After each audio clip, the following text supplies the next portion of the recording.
ترکیه پشمان دخوازه حکومت شامی و اپوزیسیون لحف بینه.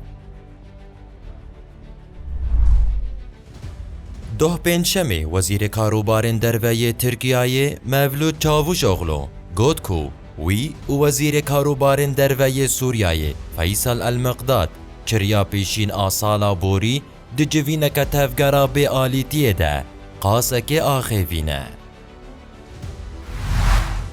چاوشوغلو دو کنگره که روزنامه‌وانی ده دیار کرد که روسیا دخوازه اردوغان و الاسد لحف بجون لیبلی وی هلبستا ترکیه لباره به پیشنیازی اشکره نکر.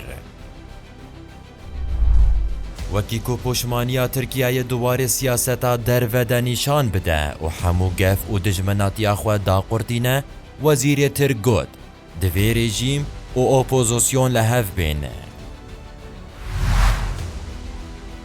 مولود چاوشوغلو دیسا دجمناتی اخوه یان لهم بر مافین کردان بلی کر و گوت که دوی وینکا خورد آل دش پارچه کرنا سوریای هبه. بکوتناوی اوینهان آنجاخ بیک ریزیه بچه سری.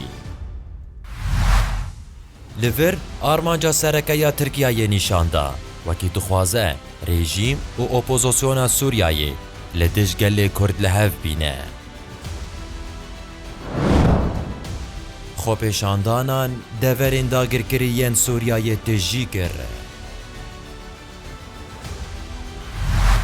پشتی و داخویانیا چاوشوغلو به هزاران کس داکتن کولان دورین داگرکرین باکور سوریای ولدش ترکیه قیریان. لگردی منان خوپشاندیران آلاین ترکیه شوطاندن و اوکی خاین و هفکارا رژیم سوریای بناف کرنه. وکی برسف کومکین اسلامیست این چکدار این گریدای ترکیه ده داخویانیه که ده هشیاری دان و گوتن کو شوطاندنا آلایا ترکیه ده به حساب در باز نبه. کومکین چکدار این لجر ناو ارتشان اجتماعی یا سوریه آلایا ترکیه وکی آلایا خواه بناف کرن و گوتن کو اف خواه پیشان دیر نزانن. هیجای گوتنیه که آکپیا اردوگانی جبو قزنج کرنا هلبجارتنین 2023 جساله که و هول ده سیاستا خویا در و جبنی و بکوهره.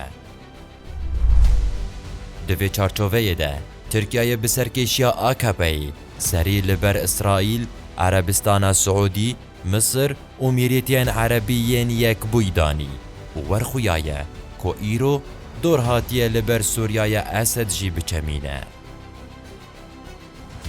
بنیریناته اف سیاستا پشمانی و سریدانینه ده بگیری آکپا و ترکیه بی و گل حکومت شامی ده چاوا برسوا واندا خویانین ترکیه بده.